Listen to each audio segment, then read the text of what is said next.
ذرا حیا کے خلاف مسئلہ ہے لیکن شادی شدہ لوگ بہت زیادہ پوچھتے ہیں تو میں بیان کر دیتا ہوں. حاملہ عورت کے لیے روزے کا حکم. اچھا بھائی, حاملہ عورت کو اگر روزہ مشکل لگ رہا ہو تو وہ روزہ رکھے گی یا نہیں؟ اگر وہ روزہ رکھے اور پھر صبح 10 بجے کے قریب روزہ توڑ دے تو اس پر قضا لازم ہے یا کفارہ؟ محمد شہباز کراچی سے. دیکھیں, حاملہ عورت پر بھی روزہ رکھنا لازم ہے, فرض ہے. اگر اس کو بیمار ہونے کا خطرہ ہے تو جیسے دیگر بیماروں کو روزہ چھوڑنا جائز ہے تو حاملہ عورت کو بھی, اگر دیکھیں حمل بذات خود بیماری نہیں ہے, جو عورتیں بچوں کو فیڈ کراتی ہیں وہ بھی روزہ نہیں چھوڑ سکتی کیونکہ فیڈ کرانا کوئی بیماری نہیں ہے, یا پریگنینسی کوئی بیماری نہیں ہے. ہاں, پریگنینسی میں کسی خاص خاتون کو یہ خطرہ ہو کہ میں نے روزہ رکھا تو بیمار ہو جاؤں گی, غالب گمان ہو, صرف وہم نہ ہو.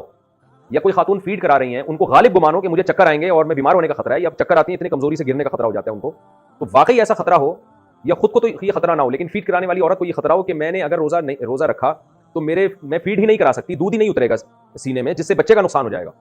تو اس کنڈیشن میں تو فیڈ کرانے والی عورت روزہ چھوڑ سکتی ہے. اسی طرح پریگنینسی والی خاتون اس کنڈیشن میں تو روزہ چھوڑ سکتی ہیں.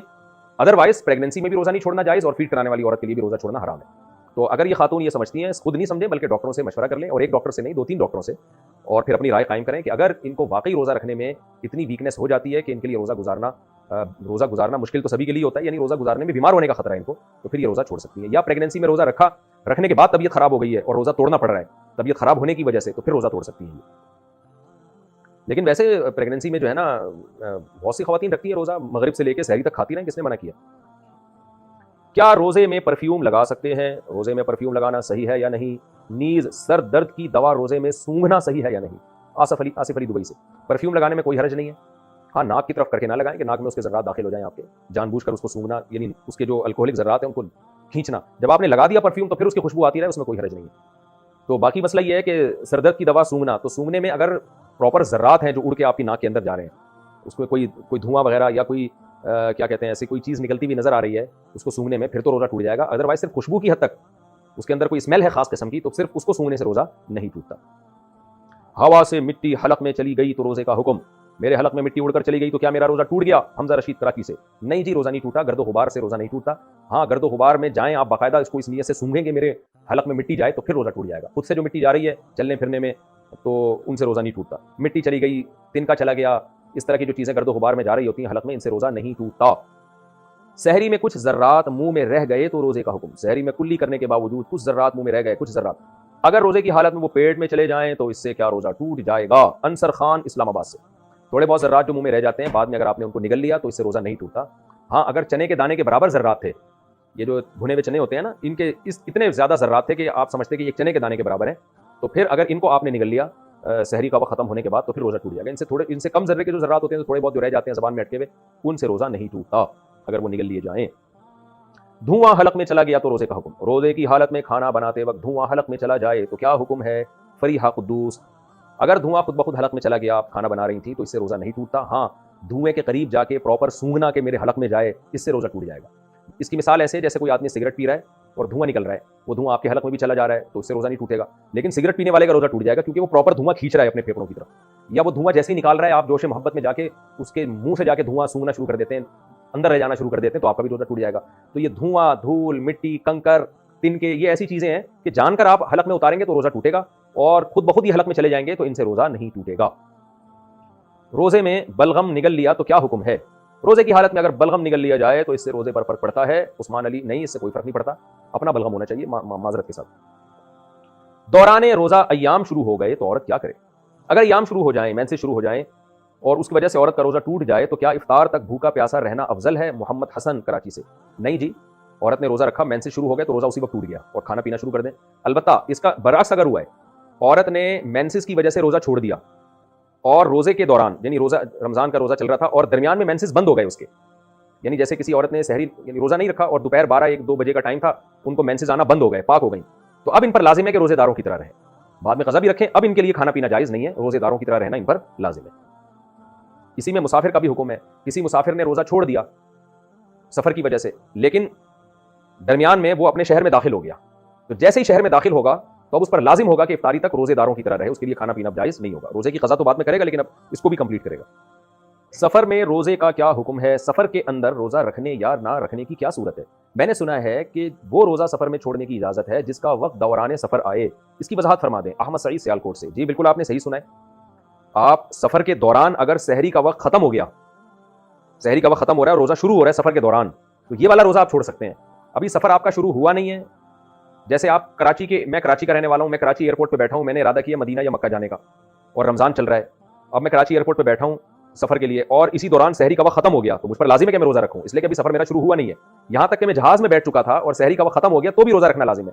یہاں تک کہ جہاز ابھی رن وے پر ہے, وہ رن وے پر دوڑتا ہوا جا رہا ہے اور ٹیک آف کرنے کے لیے, تو بھی مجھ پر لازم ہے کہ میں روزہ رکھوں, کیونکہ ابھی سحری کا وقت اگر اس دوران ختم ہو جائے. یہاں تک کہ جہاز اڑ گیا لیکن ابھی کراچی کی حدود کے اندر ہے اور سحری کا وقت ختم ہو گیا, تو بھی مجھ پر لازم ہے روزہ رکھوں. ہاں, جہاز کراچی کی حدود کو چھوڑ چکا ہے اور اب سحری کا وقت اس دوران ختم ہو رہا ہے, کیونکہ اب سفر شروع ہو چکا ہے اور سحری کا وقت اس دوران ختم ہو رہا ہے. اب میرے لیے روزہ چھوڑنا جائز ہوگا. تو وہ روزہ چھوڑنا جائز ہے جو روزہ سفر کے دوران آئے. ابھی سفر شروع ہوا نہیں ہوتا, آپ اسٹیشن پہ بیٹھے ہیں, اڈے پہ بیٹھے ہیں, لوگ پہلے ہی روزہ چھوڑنا شروع کر دیتے ہیں, یہ جائز نہیں ہے. یہ بھی ذرا حیا کے خلاف مسئلہ ہے, لیکن شادی شدہ لوگ بہت زیادہ پوچھتے ہیں تو میں بیان کر دیتا ہوں. روزے میں زوجہ سے بوس و کنار کرنا, کیا روزے کی حالت میں شہوت سے یا بغیر شہوت کے بیوی کو چھونا جائز ہے؟ کیا بوس و کنار کرنا جائز ہے؟ اداس ملک نے چکوال سے پوچھا ہے. جائز ہے, اس میں کوئی گناہ نہیں ہے. البتہ اگر ڈسچارج ہو گئے تو پھر گناہ بھی ہوگا, روزہ بھی ٹوٹ جائے گا, کفارہ لازم نہیں ہوگا. کفارہ اس صورت میں لازم ہوتا ہے جب انٹرکورس کر لیا جائے, تو پھر بے شک ڈسچارج نہ بھی ہو, انٹرکورس کرنے کے بعد کفارہ بھی لازم ہے 60 روزوں کا, جس کی ڈیٹیل میں پہلے بتا چکا ہوں, اور روزہ بھی ٹوٹ گیا. اور بیوی بھی کبھی اگر روزہ تھا تو اس پہ بھی کفارہ لازم ہوگا. بھوک کی وجہ سے روزہ توڑنا. بعض لوگوں کو روزے کی حالت میں بھوک کی شدت سے معدے میں شدید درد ہو جاتا ہے یا بھوک ناقابل برداشت ہو جاتی ہے, ان کے لیے روزہ چھوڑنا یا توڑنے کا حکم بیان فرما دیں. نعیم شاکر ملتان سے. دیکھو, بھوک کی شدت سے اگر معدے میں واقعی درد, تکلیف اور درد شروع ہو گیا تو درد ہونا ایک بیماری ہے. اس درد کو ختم کرنے کے لیے وہ روزہ توڑ سکتے ہیں. لیکن بھوک کی شدت برداشت نہیں ہو رہی, یہ کوئی بیماری نہیں ہے, یہ تو روزے کا لازمی جزو ہے. کتنی ہی شدت ہو, کتنا ہی ناقابل برداشت ہو جائے, روزہ کمپلیٹ کرنا پڑے گا اس کو, کیونکہ روزے کا تو حصہ ہے بھوک اور پیاس کا لگنا.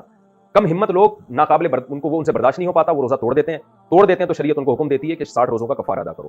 تو ناقابل برداشت کا مطلب خوب سمجھ لیں, اگر درد ہو رہا ہے نا, پین ہو رہا ہے, پین پھر برداشت سے باہر ہو رہا ہے, تو پھر پین ہے, وہ بیماری ہے. لیکن اگر صرف روزہ بھوک کی شدت برداشت نہیں ہو رہی تو پھر یہ کوئی شرعی عذر نہیں ہے, اس میں آپ روزہ نہیں توڑ سکتے, روزہ آپ کو کمپلیٹ کرنا پڑے گا. ہاں, ناقابل برداشت بھوک سے آپ کے مرنے کا خطرہ خدا نخواستہ ہو گیا ہے, بے ہوش ہونے کا خطرہ ہو گیا ہے, بیمار ہونے کا خطرہ ہو گیا, تو ایک الگ بات ہے, بیماری میں روزہ توڑا جا سکتا ہے. روزے میں ناک میں پانی ڈال سکتے ہیں. مجھ سے روزے کی حالت میں غلطی سے ناک میں پانی چلا گیا جو حلق میں جاتا ہوا محسوس بھی ہوا, کیا اس سے میرا روزہ ٹوٹ گیا؟ سمیہ بطول راولپنڈی سے. غلطی سے آپ کو روزہ یاد تھا اور ناک میں پانی آپ نے ڈالا اور وہ حلق میں چلا گیا, محسوس ہونے کی بات نہیں ہے, 100% یقین ہو کہ حلق میں گیا ہے تو پھر روزہ ٹوٹے گا. 100% یقین نہیں ہے, پھر روزہ نہیں ٹوٹے گا. رات میں غسل فرض ہوا تو سحری کے بعد کر سکتے ہیں. اگر زوجین نے ہم بستری کی بعد میں سستی کی وجہ سے آنکھ دیر سے کھلنے کی وجہ سے غسل کیے بغیر سحری کر کے روزہ رکھ لیا تو کیا روزہ ٹھیک ہو گیا؟ کیا سحری کرنے سے پہلے غسل کرنا ضروری ہے؟ راؤ محمد عبداللہ راولپنڈی سے. نہیں جی, بغیر غسل کیے بھی آپ سحری کھا سکتے ہیں. سحری کرنے کے بعد پھر فرض نماز پڑھنے سے پہلے آپ غسل کر لیں, کیونکہ نماز قضا کرنا گناہ کبیرہ ہے. تو روزے کا غسل سے کوئی تعلق نہیں ہے, غسل کا تعلق نماز سے ہے, روزے سے نہیں. پوری دنیا کے مسلمان رمضان اور عید ایک دن کر سکتے ہیں. چاند کے اختلاف مطالعے کا کہاں تک اعتبار ہے؟ ایک دوست یہ اعتراض کرتے ہیں کہ پوری دنیا میں کہیں بھی چاند نظر آ جائے تو سب ممالک کے مسلمانوں کو روزہ وغیرہ رکھنا چاہیے. محمد فہد نواز ڈیرہ اسماعیل خان سے. ایسا ہی ہونا چاہیے, لیکن یہ جب ہوگا جب پوری دنیا میں ایک خلافت ہوگی, ایک مسلمانوں کی حکومت ہوگی. پھر وہ ایک خلیفہ فیصلہ کرے گا کہ فلاں جگہ چاند نظر آ گیا ہے اور معتبر شہادتوں تک ہم سے اطلاع پہنچی ہے, لہذا پورے عالم اسلام میں کل روزہ ہوگا, پورے عالم اسلام میں کل عید ہوگی. اب چونکہ ایک خلیفہ نہیں ہے مسلمانوں کا, ایک گورنمنٹ نہیں ہے, تو پھر ہم شریعت نے حکم دیا ہے کہ جو جس خطے میں رہتا ہے وہاں کی حکومت کے فیصلے کا وہ پابند ہے. تو سعودی عرب میں سعودی گورنمنٹ کے فیصلے کے پابند ہیں آپ, پاکستان میں پاکستانی گورنمنٹ کے, ملیشیا میں ملیشیا کی گورنمنٹ کے فیصلے کے پابند ہیں. اور جہاں اسلامی حکومت نہیں ہے تو وہاں مسلمانوں کو چاہیے کوئی کمیٹی بنائیں جو چاند دیکھنے کا اعتبار کرے, کیونکہ اصل میں جو حدیث میں آتا ہے صوموا لرؤیتہ وافطروا لرؤیتہ, صحیح حدیث ہے, چاند دیکھ کے روزہ رکھو, چاند دیکھ کے افطار کرو. ظاہر ساری دنیا تو نہیں چاند دیکھے گی نا, ایک مخصوص متعین افراد ہوں گے جو نامزد ہوں گے. تو جو بھی غیر مسلم ریاستیں ہیں, امریکہ ہے, یو کے ہے, وہاں مسلمانوں کو چاہیے کہ اتفاق رائے سے مسلکی اختلافات کو بالائے طاق رکھیں, اتفاق رائے سے ایک کمیٹی تشکیل دے دیں, رؤیت ہلال کمیٹی, جیسے پاکستان میں ہے, انڈیا میں ہے, بنگلہ دیش میں ہے, تو ایسے ایک رؤیت ہلال کمیٹی تشکیل دے دیں اور پھر وہ چاند دیکھنے کا اہتمام کریں, اور وہ جو فیصلہ کریں پھر پورے مسلمانوں کو, چاہے وہ کسی بھی مسلک کے ہوں, ان سب کو چاہیے اس کمیٹی کے فیصلے کا اعتبار کریں. جیسے مفتی منیب صاحب تو بریلوی مکتبہ فکر کے تھے, لیکن جب وہ چاند کا اعلان کرتے تھے تو اہل حدیث بھی اس کو فالو کرتے تھے, دیوبند مکاتب فکر کے لوگ بھی اس کو فالو کرتے تھے, تمام مکاتب فکر کے لوگ اس کو فالو کرتے تھے. تو ایسے ہی دوسرے کنٹریز میں بھی مسلمانوں کو چاہیے کہ ایک کمیٹی بنا دیں, مسلکی اختلافات کو دائیں طرف رکھیں, ایک کمیٹی تشکیل دیں اور اس میں تمام مسالک کی نمائندگی رکھ لیں تاکہ کسی کو اس سے اختلاف نہ ہو. تو وہ کمیٹی جو فیصلہ کرے گی وہ فیصلہ تمام لوگوں پر نافذ ہوگا, اور پھر باقی لوگوں کو چاہیے 1.5 دن کی الگ مسجد نہ بنائے. لیکن یہ باتیں سمجھ میں آ نہیں رہی ہیں مسلمانوں کی, تو کیا کریں؟ باقی پوری دنیا میں ایک ہی جب ہی ہو سکتی ہے جب پوری دنیا میں ایک نظام حکومت ہو, ایک خلافت قائم ہو جائے مسلمانوں کی, اور ایک جو ہے وہ امیر ہو. روزے میں انسولین لگا سکتے ہیں؟ کیا روزے کی حالت میں انسولین لگا سکتے ہیں؟ حبیب اللہ لاہور سے. جی لگا سکتے ہیں, انسولین تو انجیکشن کے ذریعے داخل کی جاتی ہے, جائز ہے. روزے میں طاقت کے انجیکشن لگوانا, ایک آدمی جو صحت مند ہے, کوئی بیماری اسے لاحق نہیں ہے, اگر وہ روزے کی حالت میں طاقت کا انجیکشن لگواتا ہے اور مقصد یہ ہے کہ روزے کی حالت میں بھوک پیاس کا احساس نہ ہو, تو کیا اس سے روزے کی صحت پر کوئی فرق پڑے گا؟ اور بلا عذر روزے کی حالت میں ایسا کرنا کیسا ہے؟ حماد اللہ، جائز ہے، کوئی حرج نہیں ہے، اس لیے کہ روزہ نام ہے کھانے پینے سے ایوائڈ کرنے کا. یہ کھانے پینے سے ایوائڈ کر رہا ہے تو باہر سے جو مرضی کر لے. بعض لوگوں کو اس پر یہ اشکال ہوتا ہے کہ اس سے روزے کا مقصد فوت ہو جائے گا. تو دیکھیں، روزہ نام ہے کھانے پینے سے اور جمع سے ایوائڈ کرنا. باقی اپنے آپ کو زبردستی ٹینشن میں ڈالنا یہ روزے کے مقاصد میں سے نہیں ہے. جتنی اللہ کی طرف سے آزمائش آئے وہ تو ٹھیک ہے. اس کی مثال ایسے ہے جیسے ہمیں شدید پیاس لگ رہی ہوتی ہے، ہم کیا کرتے ہیں، ٹھنڈے پانی سے نہاتے ہیں، ٹب میں بیٹھ جاتے ہیں جا کے، تو اس سے بھی روزے کی شدت میں کمی آتی ہے. تو اب کوئی اس کو آج تک کسی نے اس کو مکروہ یا ناپسندیدہ نہیں لکھا. ہمیں یاد ہے ہم جب بچپن میں بہت شدید گرمی کے روزے ہوتے تھے تو ہم دیکھتے تھے تولیے کو جو ہے نا، ٹاول کو ٹھنڈے پانی میں ڈال کے لوگ سروں پہ ڈال رہے ہوتے تھے تاکہ روزے کی شدت میں کمی آئے. تو اس سے پیاس میں کمی آتی ہے، نہانے سے پیاس میں کمی ہوتی ہے، ایئر کنڈیشن میں بیٹھے رہیں گے تو پیاس میں کمی ہوگی. تو جیسے ان ہیلوں سے، ان تدبیروں سے روزہ لگنے سے کوئی اپنے آپ کو بچائے کہ تاکہ مجھے روزہ نہ لگے تو کوئی گناہ نہیں ہے. تو ایسے کوئی طاقت کا انجیکشن بھی لگا لیتا ہے تو کوئی گناہ نہیں ہے. باقی اس سے ایسا روزے کا پورا مقصد فوت ہوتا بھی نہیں ہے. آپ طاقت کے جتنے چاہے انجیکشن ٹھوک دیں، جو پیاس لگے گی، جو بھوک لگے گی، وہ اپنی جگہ لگے گی. اگر انجیکشنوں سے آپ کی بھوک ختم ہونے والی ہوتی تو جن کے پاس کھانے پینے کا ٹائم نہیں وہ ٹیکوں پہ ہی سیٹ ہو جاتے ہیں، وہ اپنے آپ کو انجیکشنوں پہ سیٹ کر لیتے. تو ایسا نہیں ہے، آپ طاقت کے جتنے مرضی انجیکشن لگوا دیں، بلکہ بعض انجیکشن لگوانے سے تو بھوک ڈبل ہو جاتی ہے آپ کی. تو جو بھوک اور پیاس کی جو وہ شدت ہے وہ اس میں کمی نہیں آتی.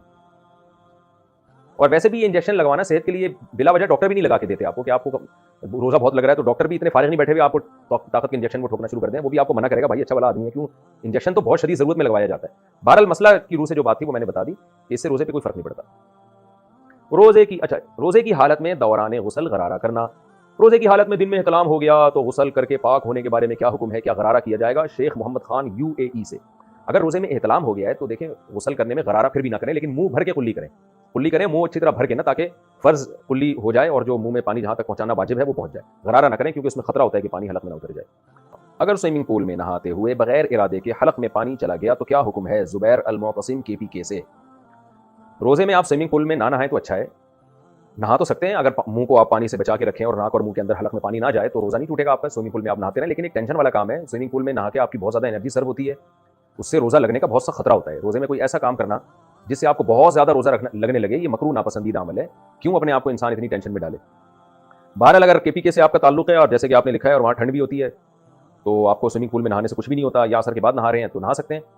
پانی اگر غلطی سے پیٹ کے اندر چلا گیا یعنی حلق میں چلا گیا تو روزہ ٹوٹ جائے گا. خوب سمجھ لیں، حدیث میں آتا ہے بھولے سے کھانے پینے سے روزہ نہیں ٹوٹتا. غلطی سے کھانے پینے سے ٹوٹتا ہے نہیں، ایسی کوئی حدیث نہیں ہے. غلطی سے کھانا پینا الگ چیز ہے، بھولے سے کھانا پینا الگ چیز ہے. بھولے کا مطلب یہ ہے کہ آپ کو روزہ یاد ہی نہیں تھا اور آپ نے کھانا کھا لیا تو اس سے روزہ نہیں ٹوٹتا. غلطی کا مطلب یہ کہ روزہ آپ کو یاد ہے لیکن آپ نے بے احتیاطی کی، اس بے احتیاطی میں پانی حلق میں چلا گیا. جیسے آپ وضو کے دوران غرارہ کر رہے تھے، آپ کو روزہ یاد بھی ہے، غرارہ کرنا جائز نہیں ہے وضو میں اس لیے کہ خطرہ ہوتا ہے، لیکن آپ فنڈر بنے ہوئے تھے، آپ نے غرارہ کیا کہ میں احتیاط سے کروں گا اور حلق میں پانی نہیں جانے دوں گا، اور پانی حلق میں چلا گیا تو روزہ آپ کا ٹوٹ جائے گا. اسی طرح سوئمنگ پول میں نہا رہے تھے یا ویسے شاور لے رہے تھے آپ اور پانی غلطی سے آپ کے حلق میں چلا گیا، روزہ آپ کو یاد ہے اور غلطی سے پانی حلق میں چلا گیا تو آپ کا روزہ ٹوٹ جائے گا. لیکن 60 روزوں کا کفارہ لازم نہیں ہوگا کیونکہ آپ نے جان کر نہیں پیا. کفارہ اس وقت ہوتا ہے جب رمضان کا روزہ آپ جان بوجھ کر بغیر کسی شرعی عذر کے توڑیں تو پھر 60 روزوں کا کفارہ لازم ہوتا ہے. پاکستان سے دبئی پہنچے تو پتہ چلا وہاں روزہ تھا. میں پاکستان سے دبئی آیا تھا، پاکستان میں اس وقت روزہ نہیں تھا، اگلے دن روزہ تھا. میں جب دبئی پہنچا تو یہاں روزہ تھا لیکن میں نے سحری نہیں کی اس لیے روزہ نہیں رکھا میں نے. کیا وہ روزہ مجھے عید کے بعد قضا کرنا پڑے گا؟ محمد عامر دبئی سے. جناب محمد عامر صاحب، چونکہ آپ جب پاکستان میں تھے سحری کا وقت جو تھا وہ دبئی میں نہیں شروع ہوا بلکہ راستے میں ہی سحری کا وقت شروع ہو گیا اور آپ نے روزہ نہیں رکھا، اور جب آپ دبئی پہنچے تو وہاں روزہ تھا. تو چونکہ آپ پہ یہ روزہ واجب نہیں ہوا تھا، واجب اس لیے نہیں ہوا تھا کہ سفر کے دوران آپ دبئی میں نہیں تھے، اس وقت سحری کا وقت ختم ہو چکا تھا دبئی پہنچنے سے پہلے ہی. تو چونکہ یہ روزہ سرے سے آپ پر لازم ہی نہیں ہوا تھا، پاکستان کے حساب سے تھے اس وقت، تو جب لازم ہی نہیں تھا تو اس روزے کی قضا پھر آپ پر لازم نہیں ہوگی کیونکہ روزے میں تجزی نہیں ہوتی، ٹکڑے ٹکڑے نہیں کیا جا سکتا روزے کے اجزاء کو. تو اس لیے روزہ کی قضا اس وقت لازم ہوتی جب آپ صبح صادق سے پہلے دبئی پہنچ جاتے، اور پھر دبئی میں آپ مسافر ہونے کی وجہ سے روزہ چھوڑ بھی دیتے تو بعد میں آپ پر قضا واجب ہوتی، اور اگر رکھ لیتے تو پھر رکھ لیتے. لیکن آپ چونکہ صبح صادق کے بعد دبئی پہنچے ہیں تو یہ روزہ شرعاً آپ پر لازم ہوا ہی نہیں تھا. جب لازم نہیں ہوا تھا تو پھر آپ پر اس کی قضا